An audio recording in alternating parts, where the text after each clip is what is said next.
Don't wear stuff like this if you're from Cali, you visit in Vegas. They're gonna think you're a whore.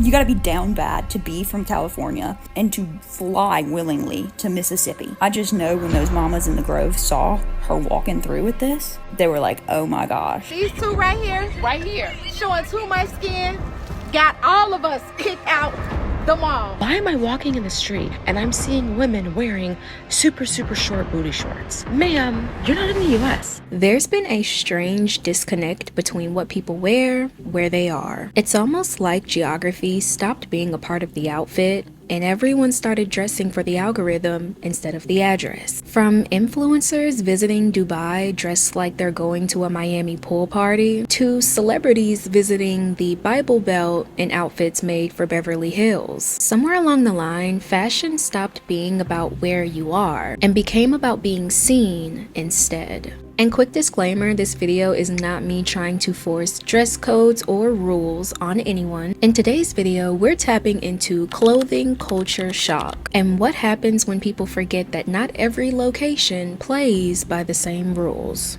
Welcome to the Girl Talk you didn't know you needed. Now, I'm not saying you have to subscribe. You're classy. I know you don't just give those away for free, but hopefully at the end of this video, we become bestie enough for you to take that next step. Now, before we really get into the layers of clothing culture shock, I want to thank today's sponsor, Pair Eyewear. Pair starts off with a base frame, and then you can get magnetic tops to switch up your vibe anytime you feel. And the top frame options they provide are super fun and so cute. They have so many styles to pick from depending on your mood or your outfit. The website is super simple to navigate. I use their virtual try-on to see which frames look best on me, and I ended up going with the Murphy in pink crystal, and I feel like these big frames complement my big chop very well. You can customize your lenses. For example, I added my prescription, but if you're looking at a screen for hours a day, they also have blue light and premium lens options too. For top frames, I grabbed the pink to plum gradient, the party animal tortoise, and the rose gold sparkle top, which is perfect for a little bit of sparkle in the sun. Everything is sturdy and high quality, and honestly, it saves me so much time compared to going in store because everything is right online, super simple and fun to pick out. If you want to switch up your style, go ahead and click the link in the description or scan the QR code on screen to get 15% off your first pair. Huge thank you again to Pair Eyewear for sponsoring this video. Back in the day, every region had a look, but specifically the culture shock between the West and the South was like night and day. Now, I've lived in the South all my life, so I know firsthand that what you wear out here matters 100%. The South is tied to more traditional, religion, and conservative values, especially in states like Mississippi, Alabama, and Georgia. Welcome to Atlanta, birthplace of Dr. Martin Luther King Jr. and a cultural mecca of the South. Outfits in the South, especially in smaller towns, there was an unspoken uniform. Girls were shopping in the same boutiques, wearing the same outfits. People weren't used to individual styles in the South, so if you were to step out in an outfit that was different from the crowd, people wouldn't necessarily judge, but let's say Southerners love to stare. I'm from Alabama, and I will very much say fashion is not really much of a popular thing, but when people from the West or the North see these types of outfits, they're kind of like, these are so basic. Skinny jeans, the Ugg boots, the really huge scarves, and do not forget the Starbucks drink. This is an everyday outfit. This is like what you would see maybe 20 girls in the same day wear, and it would pop off. Over time, fashion in the South has evolved, especially with the rise of social media and fashion trends, but the mindset never really disappeared. This is my outfit today. Every single person I've seen in the past 10 minutes has stared at me like I am the spawn of Satan. Sorry that we're in Georgia. Someone who grew up in the South, from my experience living there, most of these girls dress one way, but I will say that they will definitely stare at you if you dress a certain way. Does anyone else have this issue where it's like, this is the type of stuff I want to wear, but I live in a town with 20,000 people. I can't wear this. How? The looks I would get would be insane. Because if my neighbors saw me wearing this, they'd be like, where do you think you live? A lot of these states are retirement hubs with a lot of older people and a lot of traditional families with kids. So those values and how you present yourself still linger. Maybe not as strict, but if you were to wear a mesh dress with 6-inch heels into a southern diner, prepare to get some looks. Now, while the South stays grounded, the West Coast feels more like a wild card. It's known for being more trend-driven, liberal, and fast-paced, being heavily shaped by entertainment and internet culture. Those who only know Los Angeles through film and TV tend to imagine a world of fame and affluence. Oh, she's got fame! Hollywood! But in reality, LA is a vast, diverse, and complicated city. It's a sprawling metropolis made up of many individual communities. And when I say West Coast, I mainly mean like California. Think Los Angeles, the Bay Area. Those places are just entirely different from the South. But West Coast fashion used to be rooted in individuality and effortlessness. Fashion like that. Now, over time, West Coast fashion stayed laid back, but it got trendier. In a place where luxury living is the norm, outfits started to reflect that, prioritizing brands, labels, and status. What is the worst dressed city you've been to? LA, 100%. Really? Yeah, it was just labels everywhere, and that's all people took for fashion. It was just how many brands can I get on my person at once, and not how can I create an outfit. Now, the South and the West had distinct fashion identities, and for a while, no one questioned it because it just worked. I'm not saying that you need to change your entire style when you go to a new place. Unless modesty is the law, you technically don't have to follow every region's dress code. But what used to feel like natural fashion boundaries started to blur. And Alabama Barker, a celebrity based in Los Angeles, she learned that the hard way. Alabama Barker is a 19-year-old influencer slash celebrity who decided to fly from Los Angeles to Mississippi. And you would think she was going to a club in Miami. You gotta be down bad to be from California and to fly willingly to Mississippi. Growing up in Mississippi, you gotta be real down bad to go there willingly. I just know when those mamas in the Grove saw her walking through with this, they were like, oh my gosh, this is the SEC. This is not, let me dress like I'm going for a night out. I know she didn't touch down in Mississippi trying to cause a scene, but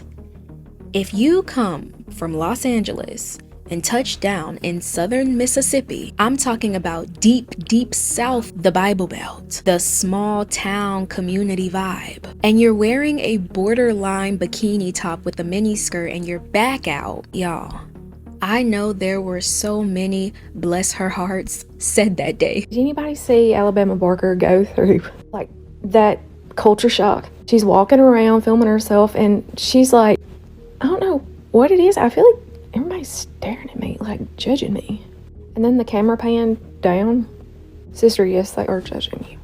I can promise you. You were put on about 75 different prayer lists. Things are a little different here than they are like in California, out west. And this isn't even about modesty, it's just about place. Because let's be real, her outfit would eat down in downtown Los Angeles and no one would blink an eye. But in the deep swamps of Mississippi, that outfit stood out like a sore thumb, and the stairs caused a clothing culture shock she didn't see coming. I'm having a panic attack. Oh my god, I don't do well. Black rock.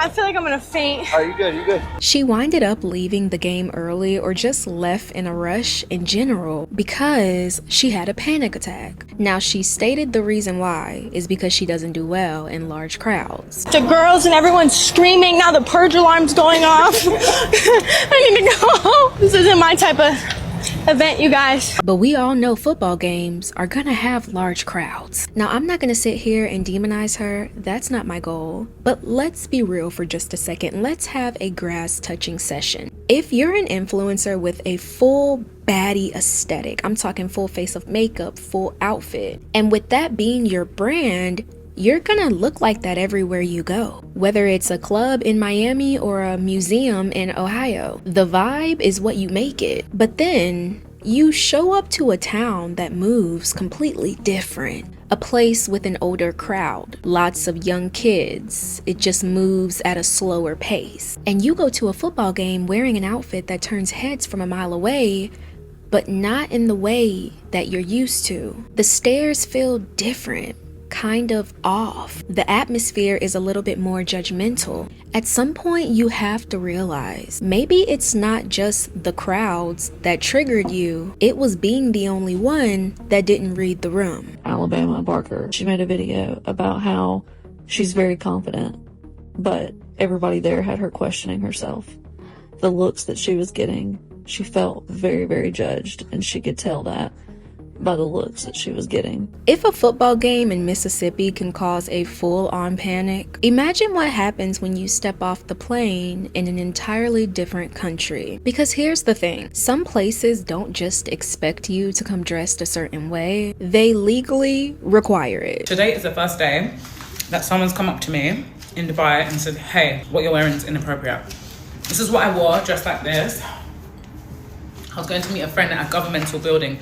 I didn't know that it was a government building. And I know that feels wild to people who grew up in Western hyper-individual places where fashion is expression and nobody can tell me what to wear. But not every place sees it that way. In places like Saudi Arabia, Qatar, Dubai, there are very real expectations around the clothes worn there. That includes tourists and influencers. I'm gonna say something that might get me in trouble because like women empowerment and everything, but why are women at Dubai Mall in like the tiniest micro shorts ever? Like why would you go to a mall dressed the same way you would go to a club? What's happening with girls' clothes in Dubai, in particular the absence of it? This is a Muslim country. There's usually a dress code written on the doors of the mall every time you enter. The other day I saw a girl wearing a bikini in Dubai Mall, a bikini with a cover-up. These are regions where dress code is a part of the law, the religion, and the culture. And while strict enforcement usually only applies in religious sites or official spaces, it's still expected in many places to dress modestly in public and save the more revealing looks for beaches, pools, or private areas. You'd think when people visit these areas, they do research on where they're going and how to dress. Still, somehow, influencers and tourists will show up in halter tops, thigh-high slits, and backless dresses like they're in Hollywood. Okay, these two right here, showing too much skin, got all of us kicked out the mall. Come on, turn around, let everybody see your back out and stuff, showing all that midriff. In Dubai. In Dubai. That security came and said, no, you have to get out now. It's not proper. Jag find it lite så comfortable. I'll be stared at. And when they get confronted about it, they're confused. Why is everyone staring at me? I'm just wearing what I want. Why am I being put in jail? But what they don't realize, in a lot of cases, they're actually breaking the law. It's not about whether you agree with the law or not. It's just about respecting where you are. Okay, can I wear an outfit like this in Cairo? The answer is I could, but I won't. I think that there's this misconception that when you go to Middle Eastern countries, oh, they're making you cover your skin or you can't, and that's only in certain areas. You can pretty much wear whatever you want, but you also don't want to look like you're just completely not respecting the environment in which you're in. You know what I mean? Because once you step into someone's town, country, or city, your outfit is no longer just about you. It's about how it interacts with the space you're in. It's about not assuming every environment is an extension of your Instagram feed. And this is what's so eerie about today's culture. We don't adapt. We perform for social media. We don't adapt to the space. We expect the space to adapt to us and what we wear. So the more out of pocket your outfit is, the more clicks you get. The more skin you show, the more attention you could get. It doesn't always have to be about judgment or covering up. It's just respect. Respect for a culture, a crowd, and a community, even if it's not your own.